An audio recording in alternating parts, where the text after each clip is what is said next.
Welcome to the invited student talk. So let me introduce our chair. Professor Sri Krishna Bhashyam is professor in the Electrical Engineering Department at IIT Madras. His research interests include information theory and wireless communication. So I request Professor Bhashyam to conduct this session. Thanks, Adrish. So today's speaker is Mohammad Ishtiaq Qureshi from IIT Mandi. He got his B Bachelor's from RGP University Bhopal in 2012 and Master's from IIITD Kanchipuram in 2015. Since then he's been a PhD student at IIT Mandi. His interests are in information theory and network coding. Okay, so thank you to introduce me, and I thank organizers also to provide this wonderful platform to us. So my presentation will be on the information flow in undirected unicast networks. This is my PhD work, and my PhD supervisor is Dr. Satyajit Thakur. This is the outline of my presentation. So as we know that it is very important to transport entities from one place to another place. Entities like information, we transport these entities over the networks. So it is very important to find the capacities of the network. Our work is in that direction. We have found the capacity of a class of networks, which we will see there in this talk. And we know that there can be two methods by which we can transport information. One is network coding and one is routing alone. And we will see that in this section. Then we will see a very important conjecture, which is called as multiple unicast conjecture, which is on the undirected networks and which is related to the capacity of undirected networks, particular type of undirected networks. So we will see that. To tackle this conjecture, one approach is to find upper bounds on information rates and then to obtain routing solutions which achieves that bound. So we have worked out that, and we have obtained an upper bound on information rate, which is called as partition bound. And we have obtained routing solutions which achieves that partition bound for a class of networks, which we will see. We will also see an important result, which is on a class of networks, which was recently given by Yin et al. In 2018, and they have proved the conjecture for the class of networks, and they have also shown that for all the networks and for all the network classes for which the conjecture was proved previously was the element of this class of Yin et al. We will see an existence of a network which is outside of the class given by Yin et al. But still the conjecture holds for that network, and hence we know the capacity of that network. So in the sense that it is a new network for which we know the capacity of that network. As we know, there is a difference between information and commodity, whereas information can be encoded during transportation, but commodity cannot be. As we know that we transport information over the networks, and networks can be modeled as graphs, such as this is shown here. This is a directed network with single session, as there are only one source and one sink. So these are the nodes, and these are special nodes which are called as source and sinks respectively. Apart from the nodes and edges, networks can have other attributes such as capacities, which are shown here. So this is an example of a directed acyclic network which have single source and single sink, which are called as single session networks. To go before going into the details, first we will see some literature review. So in 1956, famously Ford and Fulkerson have proved maximum flow min cut theorem for single session, single source, single session networks, and then they have proved this for directed as well as undirected networks. And then a natural extension to this is to increase the number of sessions in a network. So who did that? They have increased the number of sessions in an undirected unicast networks to 2. And where the unicast networks means the networks which have in which every sink demands exactly one source. Who also have proved the maximum flow min cut theorem for these type of networks, and they have also proved that for undirected unicast network with session more than 2, maximum flow min cut theorem can be loose. So as we know, there is an advantage of network coding versus routing alone. and which in directed acyclic networks, which we can see with this diagram, with this figure, where if we use network coding, then we can achieve 1 bit per network use only because of this bottleneck edge. But if we use a simple network coding, then we can achieve 2 bit per network use, and hence this shows the clear advantage of network coding over routing alone in directed acyclic networks. But we haven't seen any advantage in undirected unicast networks till date. So what we have this conjecture which was given by which was given by Lee et al. In 2004, which basically says that there is no advantage of network coding over routing alone if network is undirected and unicast and fractional routing is allowed. And this conjecture is very important because it is on undirected networks, and the internet can be modeled as undirected network. This conjecture is proved for some network classes and some networks, but it's still unsolved in general. So to tackle this conjecture, one can do characterization of undirected networks, undirected network capacity by providing upper bounds on information rates, and then finding the routing solutions which achieves that upper bound. So we have done that. We have obtained and we have given a bound which is called as partition bound, and we will see that. We have also obtained the routing solution for a class of networks, which we will see, which achieves this partition bound, and hence the conjecture holds for that network, and else also it establishes the capacity of that class of networks, which we will see. Which we will also see that in 2018 that Yin et al. In this paper, they have proved the conjecture for a class of networks, and they have also shown that for this class of networks, every network and every network class before arrival of this paper, for which the conjecture was proved previously, was the element of this class. But we have shown a network which is outside of the class given by Yin et al., but still the conjecture holds for that network, and hence we found a new network for which the conjecture holds, and we obtain a capacity of that network. So we will see that. So first we will see the network model which we have adopted. So an undirected network is denoted as this 5 tuple: V, E, I, S, and T. V is the set of nodes, E is the set of edges of this form, I is the set of session indices, and S and T are the mappings as shown in figure. And this is the set of session indices such that sources are in this subset of V, and the sinks are in this subset of V. Often we use directed networks to study undirected networks, and hence the network model is given for directed network also. So our directed network is denoted as this 5 tuple V, E, I, S, and T, where this E vector is the set of edges of this form, and each edge in undirected network is replaced with 2 directed edges here as given here.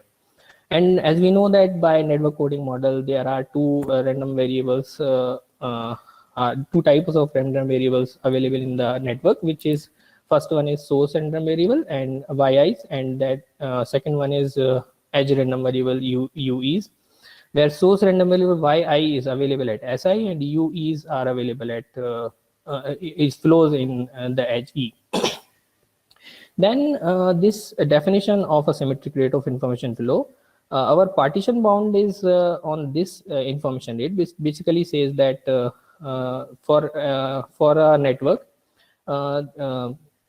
every source is allowed to send equal information than other source available in the network. So this symmetric rate is important because if we consider a fairness model, then this symmetric rate becomes important. And our partition bound is on this symmetric rate of information flow, which we will see. We have used some basic inequalities and entropic inequalities to obtain our partition bound, and this inequality also, which is called as input-output inequality.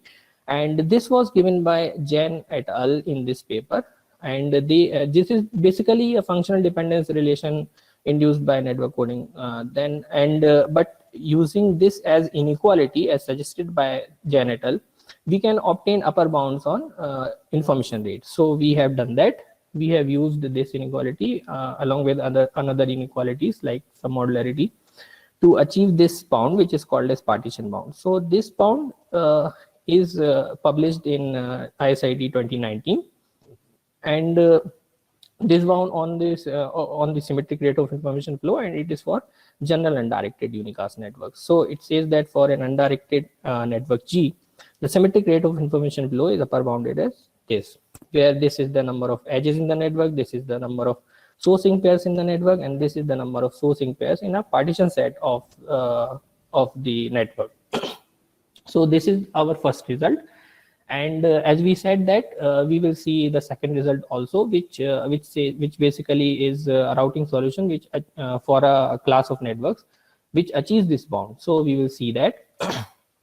So first, the definition of that network class, which is called as type 1 n-partite network, and an example of that class of network is given here.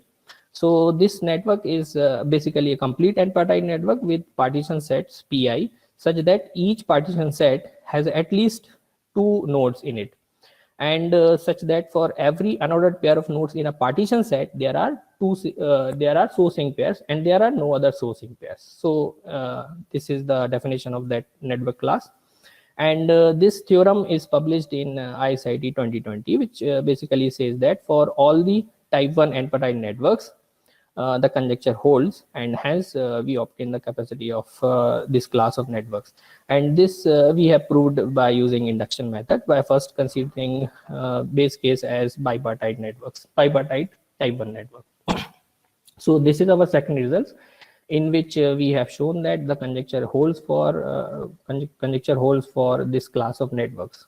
So then we will see our third result, which is basically on a class of networks given by Yin et al., in which Yin et al. Have proved the conjecture for a class of networks, and they also have shown that for all the network instances and class of networks, the conjecture for which the conjecture was proved previously was the element of this class. They have shown that. So we have shown a network which is outside of this class, but still the conjecture holds for that network. So it is a new network for which we have found the conjecture. We have proved the conjecture holds, and we have found the capacity of that network. So to understand our result, first we will review the result of Yin et al. So first we need to understand these ideas in some definitions to understand their result. So first is the definition of cut set, which is defined here, which is the set of edges such that this holds. Then there exists a path of length n from U to V if there exists such nodes and such edges of this form. Then a path from U to V denoted as POV is defined as the set of edges involved in it. Then the distance between the nodes U and V is denoted as this, which is the number of edges in the shortest path connecting the nodes U and V. And this is the collection of simple paths from U to V. So these are the ideas. And 2 more definitions we need to understand. Basically, their class of networks, Yin et al.'s class of networks, is characterized by these 2 definitions and ideas. So first one is the definition of orthogonal set, which is defined here. F is orthogonal if this condition holds.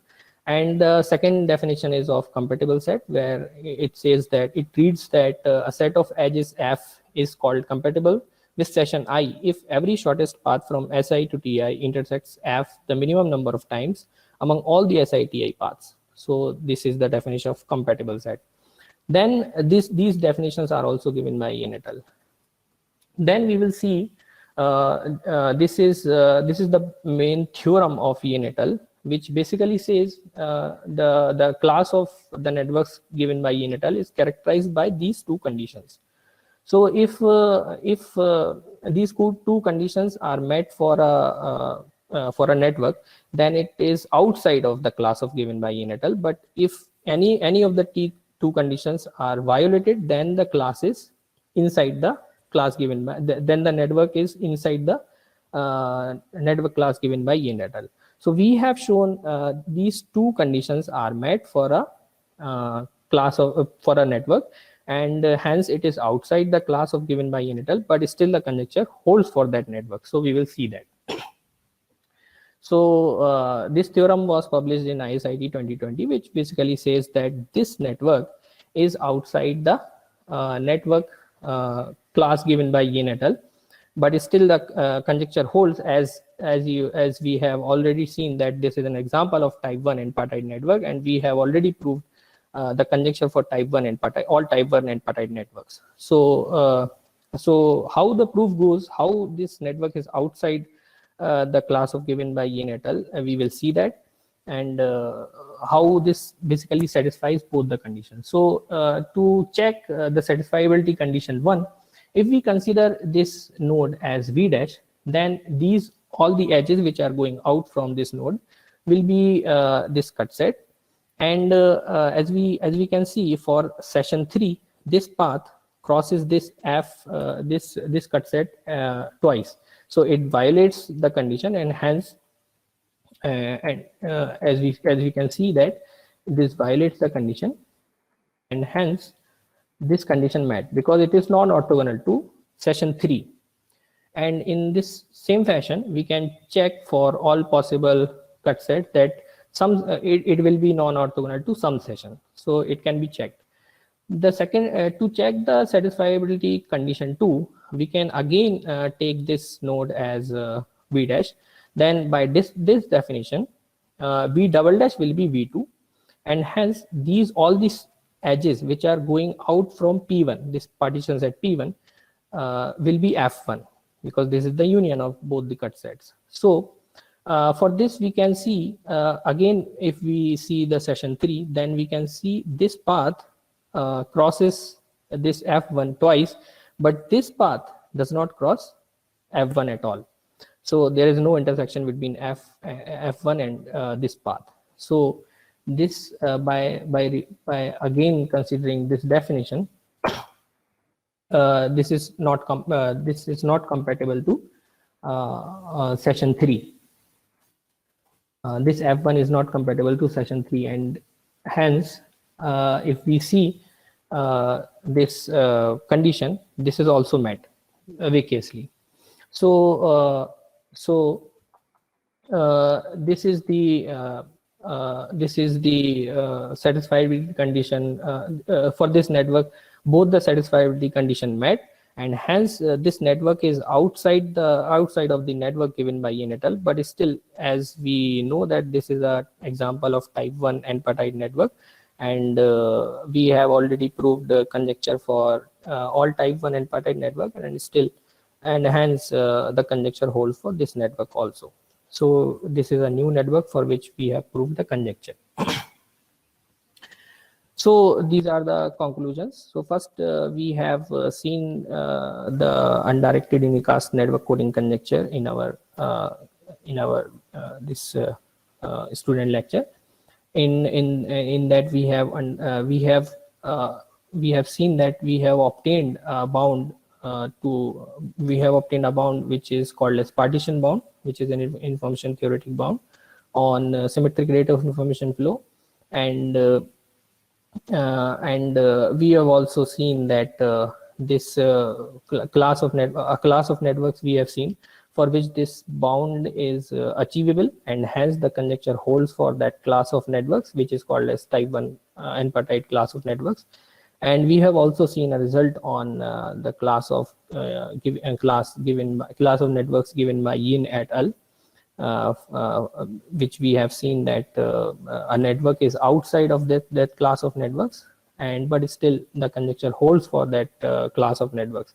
And they have also shown, in their work, that for all the network instances and for all the network classes for which the conjecture was already proved true, was the element of that class of networks given by Yin et al. So in that sense, it is a new network for which we have proved the conjecture. Future directions can be one of these, or maybe both of these, in which we can find the network. We can find other classes for which the partition bound is tight and achievable by routing solutions. And one more thing we can see that as we have seen in our work, that partition bound is not tight in general. So to tighten a partition bound can be one more direction. Then these are these are our publications and some communicated papers, and these are the references. And thank you for listening. I'm actually working in here as I've just submitted my PhD thesis, and I'm looking for some postdoc position currently. So thank you. Thank you for the talk. Now we have some time for questions. Yes. Okay. I don't see anything in the Q&A box.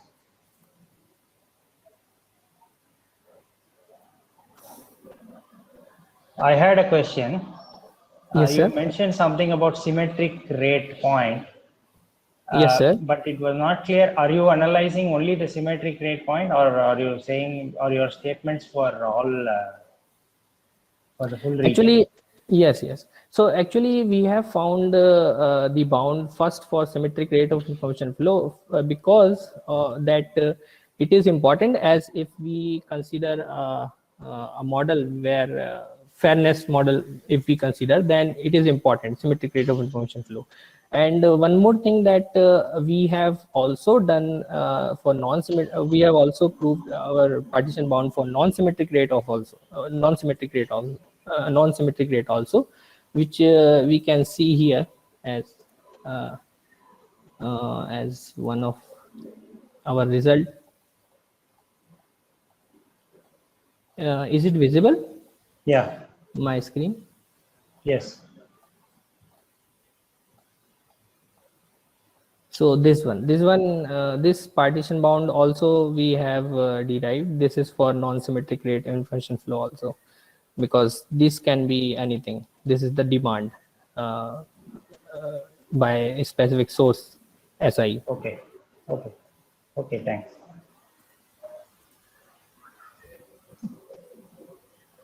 But due to time constraint, we haven't gone through that proof and that conjecture.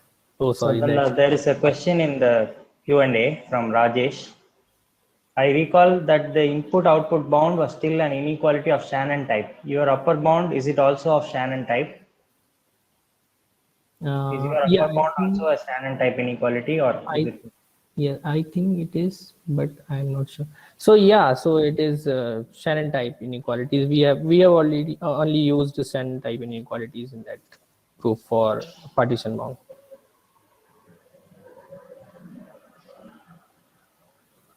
Okay. One more question. Okay, so this is still an open problem. Actually, this was given by Lee et al. And other also, Harvey also had given one version of that problem, and it was given in 2004. But we are working on it. It seems that it may be true that the conjecture is true for all the networks, but we honestly don't know actually if the conjecture is true or not in general. But we have partially solved the conjecture for some networks and some classes of networks. So for those classes of networks and some networks, we have found that the conjecture holds. So yeah. Okay, thank you for the talk and also the answers to the questions. I think we are now the next talk is we have a 5-minute break. Thank you. Before the next talk.